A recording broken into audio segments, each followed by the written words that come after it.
പത്തനംതിട്ട ഗവിയിലെ അങ്കനവാടി ടീച്ചറിനെ കൊന്നതിനെ സംബന്ധിച്ച് കൂടുതൽ വിവരങ്ങൾ ഇപ്പോൾ പുറത്തേക്ക് വന്നുകൊണ്ടിരിക്കുന്നു. കഴിഞ്ഞ ദിവസം രാവിലെ അങ്കനവാടി ടീച്ചർ അവരുടെ വീട്ടിൽ നിന്ന് ഗവിയിലേക്ക് അവിടുത്തെ കുട്ടികളുടെ അങ്കനവാടിയിലേക്ക് പോയ സമയം റോഡിൻ്റെ വക്കിലെ ഒരു ബസ് സ്റ്റോപ്പിൽ നിൽക്കുകയായിരുന്നു വിനോദ് കുമാർ എന്ന ആൾ. അയാളുടെ മകളാണ്, സ്വന്തം മകളും പ്രായപൂർത്തിയായ കൊച്ചും ആ ബസ് സ്റ്റോപ്പിലുണ്ട്. വിനോദ് കുമാർ വനവിഭവങ്ങൾ അവിടെ വന്ന് ശേഖരിക്കുന്ന ആളാണ്.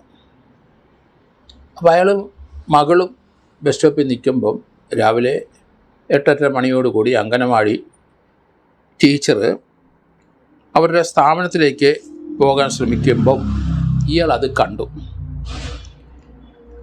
ഇയാൾ ആ യുവതിയുടെ പിന്നാലെ നടന്നു. മോളിലെടുത്ത് പറഞ്ഞു, നീ ഇവിടെ നിന്ന് ഞാനിപ്പം വരാം എന്ന് പറഞ്ഞിട്ടാണ് വിനോദ് കുമാർ അവരെ പിന്നാലെ പോയത്. വഴിയിൽ വെച്ച് യുവതിയെ അയാൾ ആക്രമിച്ചു, ബലം പ്രയോഗിച്ചു. യുവതിയായിട്ട് പിടിവലിയായി. അതിൻ്റെ ആ പിടിവലിയിൽ അവർ ഇയാളെ ആയിട്ട് കീഴ്പ്പെടുത്താൻ അവർക്ക് കഴിയില്ല. ഇയാൾ നല്ല ആരോഗ്യമുള്ള ആളാണ്, വനവിഭവങ്ങൾ ശേഖരിക്കുന്ന ആളാണ്, അതുകൊണ്ട് വളരെ ഹെൽത്തിയാണ് അയാൾ.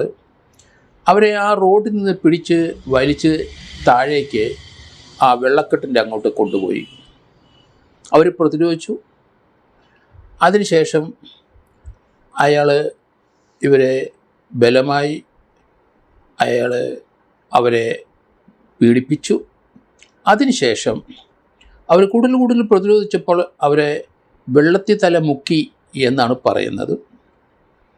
എന്തായാലും അതോടെ അവർ മരണമടഞ്ഞു. അവരെ ശരീരം ആസകലം മുറിവുകളുണ്ട്.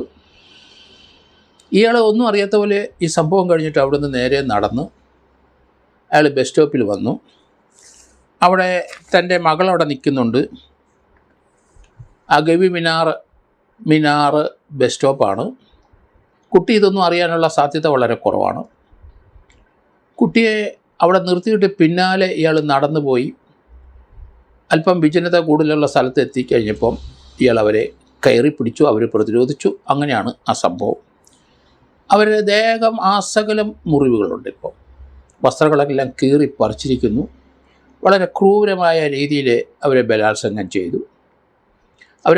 അവർ പ്രതിരോധിച്ചപ്പോൾ അവരെ വെള്ളത്തിൽ മുക്കി, തലവെള്ളത്തിൽ മുക്കിപ്പിടിച്ച് അവരെ ഒരു പകുതി നിലവാരത്തിലേക്കെങ്കിലും മരണത്തിലേക്ക് കൊണ്ടുപോയ ശേഷമായിരിക്കണം അയാൾ അവരെ ബലാത്സംഗം ചെയ്തത്.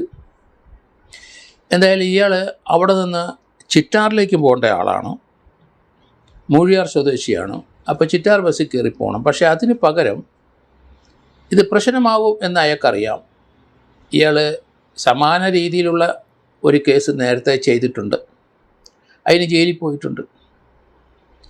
ഇയാൾ ഒരു ക്രൂരനാണ്. ക്രൂരമായി ബലാത്സംഗം ചെയ്യുന്ന ആളാണ്. സൗകര്യം കിട്ടിയ ആരെയും ബലാത്സംഗം ചെയ്യും. അതിന് അയാളുടെ കുട്ടികളെ ബന്ധുക്കളൊന്നും തടസ്സമല്ല. ആ കുട്ടിയെ ബസ് സ്റ്റോപ്പിൽ നിർത്തിയിട്ടാണ് അയാൾ ചെയ്തതെന്ന് വിചാരിച്ചോണം. എന്നിട്ട് ഒന്നും അറിയാത്ത പോലെ കുട്ടിയെ വിളിച്ചിട്ട് അപ്പോൾ വന്ന വണ്ടിപ്പെരിയാർ ബസ്സിലേക്ക് കയറി.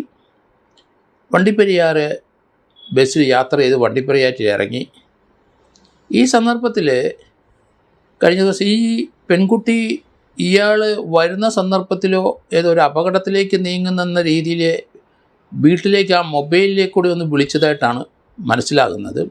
വീട്ടുകാർക്ക് അത്രയും കിട്ടി. പക്ഷേ പെട്ടെന്ന് അത് ഡിസ്കണക്റ്റായി. ഇയാളുമായിട്ട് മൽപ്പിടുത്തമായി.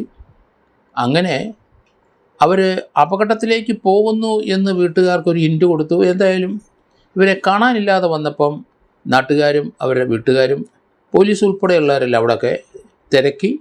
അങ്ങനെയാണ് ഇവർ കൊല്ലപ്പെട്ട നിലയിലും ബലാത്സംഗം ചെയ്യുന്ന നിലയിലും അവിടെ കാണപ്പെട്ടത്. ഇയാളെ അപ്പോൾ തന്നെ പോലീസ് വണ്ടിപ്പെരിയാറ്റുള്ള ബസ്സിൽ അത് തിരഞ്ഞു. വണ്ടിപ്പെരിയാറ്റിൽ ഇയാൾ ബസ് ഇറങ്ങി കുട്ടിയായിട്ട് നടന്ന് നീങ്ങുന്ന സന്ദർഭത്തിൽ ഇയാളെ പിടിച്ചു. അതിനുശേഷം ഇയാളെ അറസ്റ്റ് റെക്കോർഡ് ചെയ്തിട്ടുണ്ട്. അവരെ പോസ്റ്റ്മോർട്ടത്തിനായിട്ട് ആ ബോഡി അയച്ചു. അവർക്ക് 32-36 വയസ്സേ ഉള്ളൂ. അവർ കുടുംബമായിട്ട് താമസിക്കുന്ന സ്ത്രീയാണ്. എന്തായാലും ആളെ അറസ്റ്റ് ചെയ്തു. അയാൾ ഒരു വിമുഖതയില്ലാതെ കുറ്റം സംഭവിച്ചു. അതെന്താണ് ഇയാൾ ഇങ്ങനെ ഇത്ര ക്രൂരമായ ബലാത്സംഗവും കൊലപാതകവും ചെയ്യുന്ന അങ്ങനെ ഒരു വാസനയുള്ള ആൾ തന്നെയാണ്. കാരണം സമാന രീതിയിലുള്ള കേസ് നേരത്തെ ഉണ്ടായിട്ടുണ്ട്, അതിൽ ജയിലിൽ കിടന്നിട്ടുമുണ്ട്. അപ്പോൾ അവസരം കിട്ടിയ ഇയാൾ വീണ്ടും ക്രിമിനലാകും എന്നാണ്. അതിനകത്ത് ഇയാളുടെ മകൾ തടസ്സമല്ല, ഭാര്യയോ കുട്ടികളോ വീട്ടുകാരോ ആരെക്കൊണ്ടായാലും അവിടുന്ന് സൂത്രത്തിൽ ഒഴിഞ്ഞു മാറി ഇങ്ങനെ ഒറ്റയ്ക്ക് പോകുന്ന ആൾക്കാരെ ഉപദ്രവിക്കുന്ന സ്വഭാവം അയാൾക്ക് ഉണ്ട് എന്നാണ് ഇതിൽ നിന്ന് മനസ്സിലാകുന്നത്. എന്തായാലും വളരെ ദാരുണമായ ഒരു കൊലപാതകമായി. കഴിഞ്ഞ ദിവസം ഇതിനെപ്പറ്റി പറഞ്ഞിരുന്നു, എങ്കിലും കൂടുതൽ വിവരങ്ങൾ ഇപ്പം പുറത്തേക്ക് വരുന്നുണ്ട്.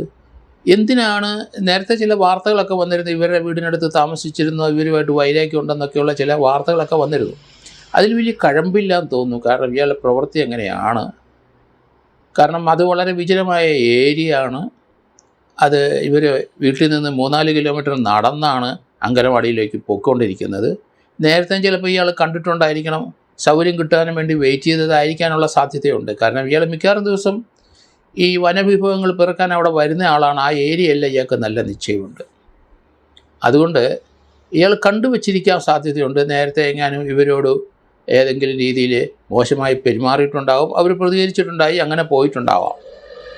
അപ്പോൾ ഇയാളെ ചോദ്യം ചെയ്യുമ്പോഴാണ് അത് ആ വിവരങ്ങളൊക്കെ ഇനി അറിയാൻ കഴിയുള്ളൂ. അങ്ങനെ ഒരു വിവരങ്ങളും ഈ സ്ത്രീ, കൊല്ലപ്പെട്ട ആ സ്ത്രീ അവരുടെ വീട്ടുകാരെ നേരത്തെ അറിയിച്ചിട്ടുണ്ടോ എന്നറിയില്ല. ചിലപ്പോൾ അറിയിച്ചിട്ടുണ്ടാവില്ല, കാരണം ഇവരുടെ ജോലിക്കൊന്നും പോകണ്ട എന്ന് പറഞ്ഞാൽ എന്ത് ചെയ്യും എന്ന് വിചാരിച്ചുകൊണ്ട് ചിലപ്പം ആ വിവരങ്ങളെപ്പറ്റിയൊക്കെ കൂടുതലായിട്ട് പോലീസ് ഇതിനകത്ത് അന്വേഷിച്ചെങ്കിൽ നമുക്ക് കണ്ടെത്താൻ കഴിയുള്ളൂ. എന്തായാലും പട്ടാപ്പകൽ അവരുടെ വീടിനടുത്ത് വെച്ച് തന്നെ സുരക്ഷിതമായ ഏരിയ ആണെന്ന് കരുതിയ അതിന് തീർച്ചയായിട്ടും ആ വിചാരത്തിന് ഏതായാലും ഭംഗം വന്നു. അതിന് എതിരായി ഒരിക്കലും പ്രതീക്ഷിക്കാത്ത രീതിയിലൊരു അക്രമം അവർ നേരിട്ടു. അത് തന്നെ പ്രതിക്ക് ഈ അക്രമം ചെയ്യുന്നതിന് അയാളെ കുട്ടിയൊന്നും തടസ്സമല്ല. അതിനെയൊക്കെ ആ ബസ് സ്റ്റോപ്പിൽ നിർത്തിയിട്ട് പോയി ക്രൂരമായ ഒരു കൊലപാതകം നടത്തുകയല്ല ഇയാൾ ചെയ്യുന്നത്. എന്തായാലും ഇതേപ്പറ്റിയുള്ള കൂടുതൽ വിവരങ്ങൾ അറിയുന്നത് നല്ലതാണ്, അറിയേണ്ടതുമാണ്. കാരണം ഇതുപോലെയുള്ള സമൂഹത്തിലെ ധാരാളം പേരുകളുണ്ട്. അതിലൊരാൾ തന്നെയാണ് നമുക്കറിയാം, മുതുകുറ്റി ചന്ദ്രൻ എന്നൊരാൾ ഇതുപോലെ തന്നെ ആൾക്കാരെ പീഡിപ്പിക്കുകയും അവരെ സ്വർണ്ണാഭരണം തട്ടുകയും അവനെ അവസാനം തൂക്കിക്കൊല്ലുകയും ചെയ്തിട്ടുണ്ട്. അപ്പോൾ ഇങ്ങനെയുള്ള ക്രിമിനൽ സമൂഹത്തിൽ സജീവമായിട്ട് ഇപ്പോഴും നിലനിൽക്കുന്നു എന്നുള്ളതാണ് ഈ സംഭവത്തോടുകൂടി നമുക്ക് മനസ്സിലാകുന്നത്.